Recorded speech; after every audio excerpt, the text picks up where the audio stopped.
Ballad of Johnny Arcane by Jim Nail, read by Jim Nail, Chapter 13, In Between Land, Part 2.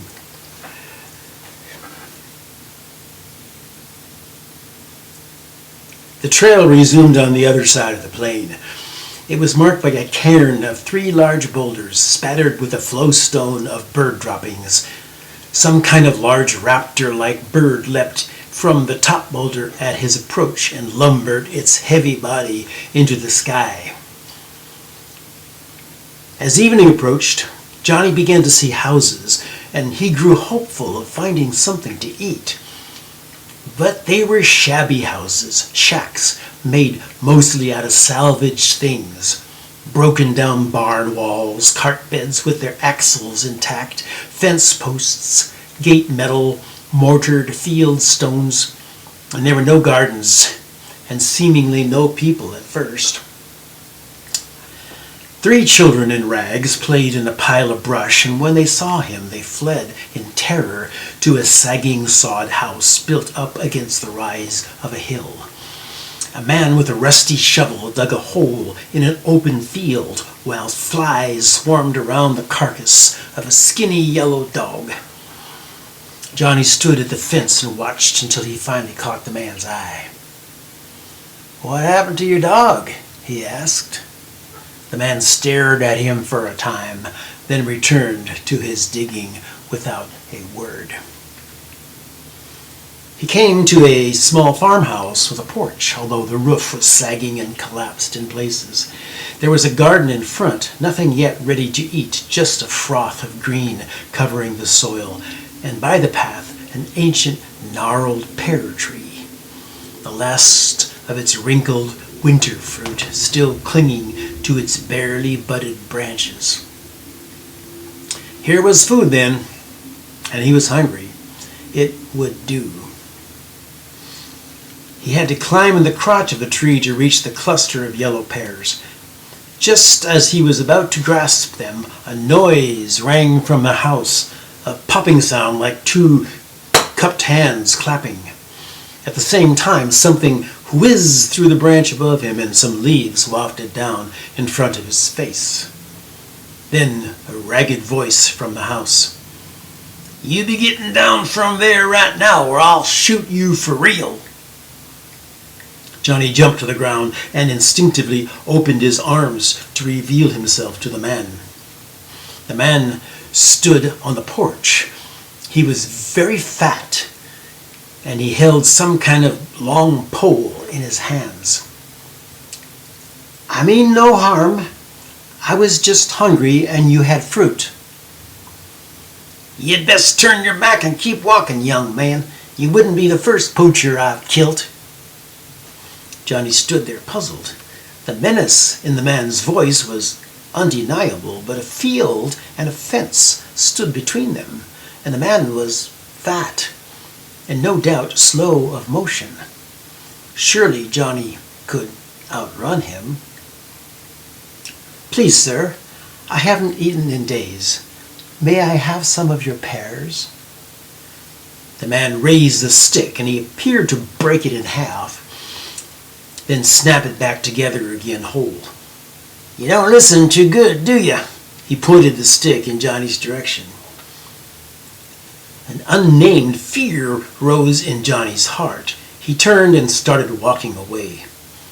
There was another popping sound, and suddenly he felt his sleeve rip and a sting in his shoulder.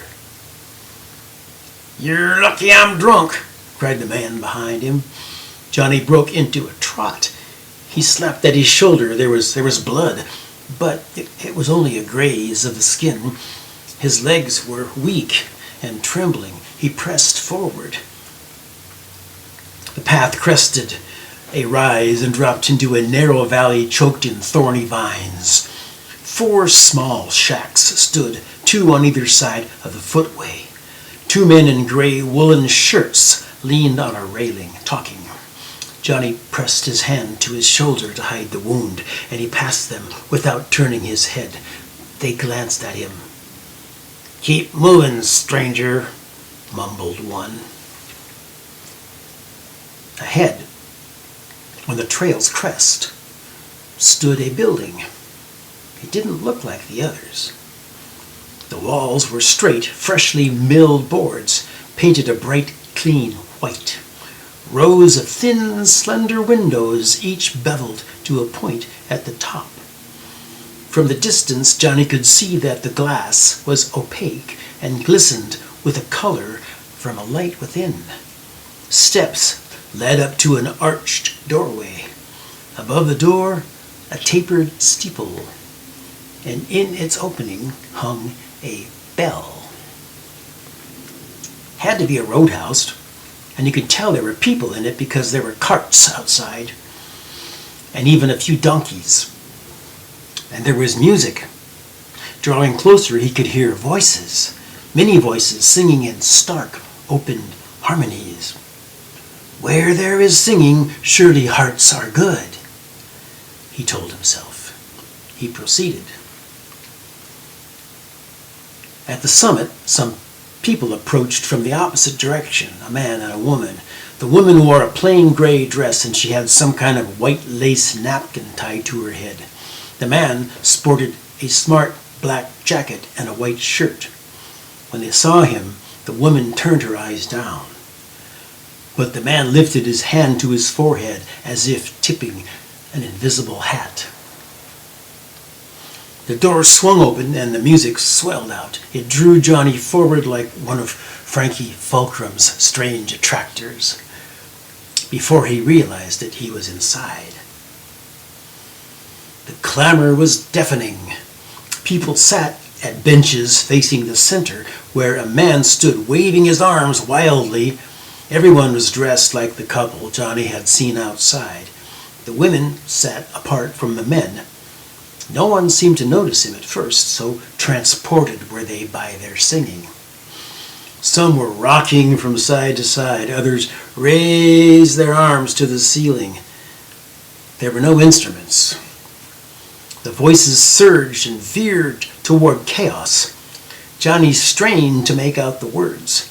Many were unfamiliar, as if of a language from long ago and far away. But there was an underlying theme that wove its way through the phrases. What wondrous worlds we mortals be, in Gimmel's hearth, in Beulah's bower.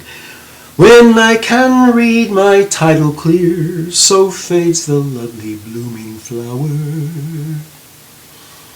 On the word flower, a woman stood abruptly, then wilted back to the bench. Others caught her by the arm and lowered her gently. In the precipitous silence, a man in the center flung out his arms. The voices soon resumed. On Jersey's strong and hearty bowels I stand, and cast a wistful eye to Candy's fangled land, where my possessions lie. An agitation spread through the crowd. It started with the women. Another woman stood, raised her arms, and turned slowly sunwise in place. Those around her began a repetitious chant. It sounded something like Beezle, Beezle, Beezle. The men raised their voices as if to drown the women out. The bear to his garden comes, the spices yield their rich perfumes, the glorious stone is rolling on, the gracious work is now begun. Who would be slain? Who would be slain? Cried the man in the center as the song disintegrated into a babble. Another woman stood up, ripped the bonnet from her head, and rushed forward. I would be slain. The man drew his arm back and thrust it forward. His broad palm struck the woman on the temple, and she flew backwards and rattled onto the floor, where she began to thrash convulsively, chanting, Beezle, Beezle, Beezle. Other women resumed the chant. The men again started a song, but one got up, a young, skinny man with no coat, his shirt tails untucked and stained. Ezekiel Wheelwright, cried the man at the center, throwing both his arms in the air. Rise thy soul and stretch thy wings, flee the fiery darts of earthly pumice, bathe thy rod in seas of heavenly rest. The young man balked and backed up. My flame flickers. Two of the women grabbed him by his armpits and propelled him toward the center. A popping sound broke through the clamor like the crack of a whip. Suddenly people were dropping to the floor all around the room, both men and women flailing arms and legs and chanting, "Beezle, Beezle, Beezle." It looked like a mass of writhing insects. The core of the men kept singing louder and louder to overtake the din. Johnny felt the pulsation of the rhythm pulling him by his arms and legs. He felt his warm heartbeat throbbing to the wound in his shoulder. Involuntarily, he began to sway. Broad is the road that leads to death, and thousands walk together. But wisdom shows a narrow path, and here and there a traveler. His lids began to droop. Suddenly he felt the heat of eyes full upon him. He startled and looked up. The man in the center was no longer moving. He was standing stock straight and staring directly at him. "Traveler!" boomed the man's voice. "You step forth!" With no assent from his mind, Johnny's feet began to twitch. "Traveler, haste! The night comes on. Many the shining hour is gone. Storm is gathering in the west, and you so far from home. While it is day, walk, traveler, while it is day, walk." Two women grabbed him by the arms. One of them brushed his wound and pulled her hand back with a shriek, recoiling from the sight of his blood on her palm. That was all it took to break the spell. He wrested himself free from their fingers and turned for the door. But the exit was blocked. Three big men in black jackets and white shirts stood stone-faced with folded arms across their chests. Unlike the others, they did not sing or sway. "I'm leaving now," he said. They did not push back as he shoved against them. They just stood there, immobile. "You have to let me leave." This time he advanced more forcefully, and when he hit the flank of men, he grabbed one of them and twisted the arm. The man gave a little, just enough. Johnny thrust himself between the shoulders and broke through. The door was wide open. He burst out into the light of day and took off running. He ran for as long as his strength would allow. He felt like he was waking from a troubled dream in which a certain phrase repeated itself over and over. "Traveler, haste, the night comes on. Many a shining hour is gone. Storm is gathering in the west, and you so far from home."